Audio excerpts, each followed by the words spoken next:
सबसे मुश्किल है एफआईआर दर्ज करवाना। पुलिस स्टेशन के चक्कर निकालते रहो, उसके बाद भी एफआईआर दर्ज नहीं की जाती है।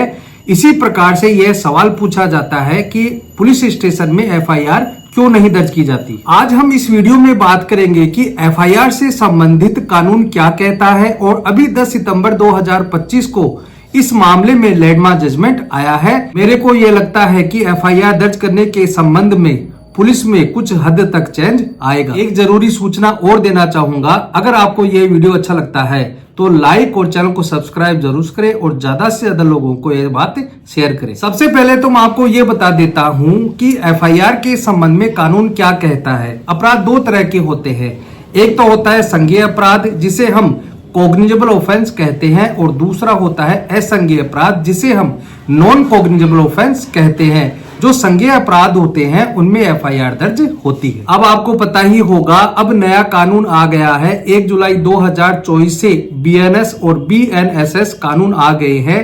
तो पहले सीआरपीसी 154 के तहत एफआईआर दर्ज की जाती थी, लेकिन अब बीएनएसएस के सेक्शन यानी भारतीय न्याय सुरक्षा संहिता के सेक्शन 173 के तहत अब एफआईआर दर्ज होती है। जो पहले सीआरपीसी चलती थी उसमें कहीं पर भी यह नहीं लिखा था कि जब भी कोई व्यक्ति शिकायत लेकर पुलिस स्टेशन में आता है तो एफआईआर दर्ज करने से पहले उसमें जांच की जाएगी। यह बात कानून में नहीं लिखी थी, लेकिन अब नए कानून के तहत यानी बीएनएसएस में यह बताया गया है कि अगर कोई व्यक्ति पुलिस स्टेशन में एफआईआर दर्ज करवाने जाता है तो पहले उसमें जांच की जाएगी और पुलिस के द्वारा उसमें 2 हफ्ते तक जांच की जाएगी। उसके बाद अगर पुलिस को यह लगता है कि इसमें संज्ञेय अपराध हुआ है, उसके बाद ही एफआईआर दर्ज की जाएगी। जब यह मामला सुप्रीम कोर्ट में जाता है तो कई सिविल अपील की सुनवाई की गई थी और अभी 10 सितंबर 2025 को इसमें जजमेंट आया है। सुप्रीम कोर्ट के द्वारा इसमें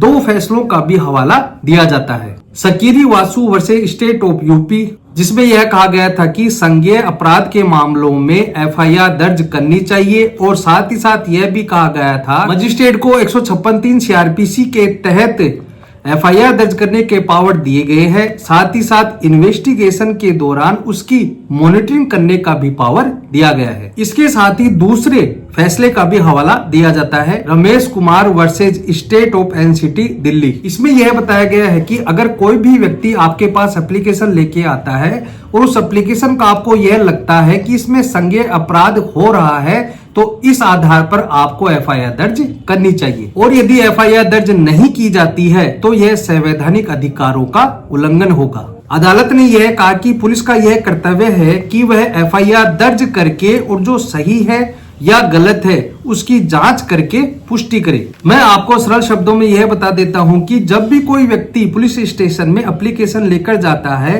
तो पुलिस के द्वारा उस एप्लीकेशन को रख लिया जाता है और यह कहा जाता है कि इसमें हम जांच करेंगे और जांच के नाम पर कई दिन और कई महीने निकाल देते हैं।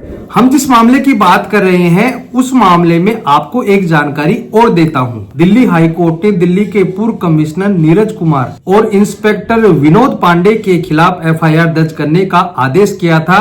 यह 2000 का मामला है। अधिकारियों पर सीबीआई के प्रतिनियुक्ति व कागजों में हेरफेर व जालसाजी का भी आरोप था। इस मामले में भी पुलिस यह बोल रही थी कि हम पहले इसमें जांच करेंगे, उसके बाद ही एफआईआर दर्ज करेंगे। इस कारण से न्यायालय ने यह कहा कि अगर प्रथम दृष्टया कोई संज्ञेय अपराध बनता है तो पुलिस को एफआईआर दर्ज करनी चाहिए। पुलिस को सूचना की सत्यता व विश्वसनीयता की जांच करनी आवश्यक नहीं है। अदालत ने आगे यह भी कहा कि दंड प्रक्रिया संहिता की धारा 154 के तहत पुलिस को एफआईआर दर्ज करने की बाध्यता है। एफआईआर दर्ज होने के बाद ही जांच और सत्यापन की प्रक्रिया शुरू होती है। यदि एफआईआर दर्ज करने से पहले पुलिस शिकायत की सच्चाई परखने लगे तो यह न केवल कानून के विरुद्ध होगा बल्कि जो पीड़ित व्यक्ति है उसके कानूनी अधिकारों का भी उल्लंघन होगा। इस फैसले का महत्व और ज्यादा बढ़ जाता है क्योंकि कई बार पुलिस एफआईआर को दर्ज करने से बचने के लिए शिकायतकर्ता को यह कहकर टाल देती है कि अभी इसमें जांच नहीं हुई है। सुप्रीम कोर्ट ने स्पष्ट किया कि ऐसा व्यवहार